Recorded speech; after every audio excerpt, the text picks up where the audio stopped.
də görürsünüz ki, xanım tələbədir.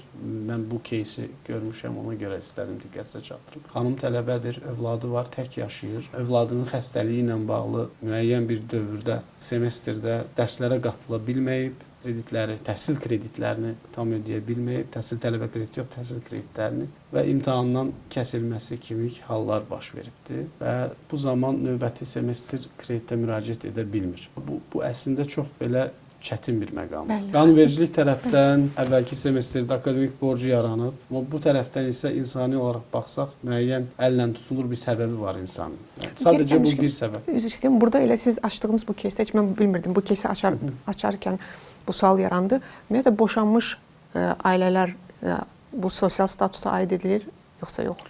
O çox maraqlı sualdır. Əslində bizim bu sosial statusla bağlı sırf ailə tərkibinə baxılır da. Mən bu sualı əslində gözləyirdim. Baxın, bu sualda bizim Azərbaycan Respublikasında az təminatlı ailə anlayışı harda biz təsdiqini tapırıq.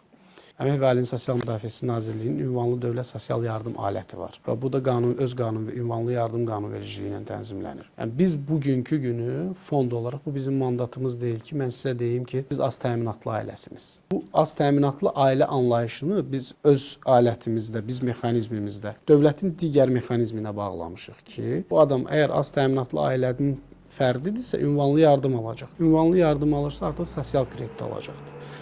Boşanmış qadının əgər 8 yaşa qədər uşağı varsa və yaxud da ki, ailə gəlirləri aşağıdırsa və tələbədirsə, o ünvanlı yardım alması üçün o qədər də, belə deyək də, çətin şərtlər yoxdur. Rahatlıqla bunu ala bilər. Bəs ola bilər ki, tutaq ki, müraciət edərkən, oxumağa başlayarkən ailə bütöv idi, gedişatda, yəni ailə daxili məsələlər səbəbindən ayrılıq oldu, sonradan aldı o statusu. Yəni sonradan müraciət edib təsir, qərar dəyişir yəni. Təbii ki, təbii ki.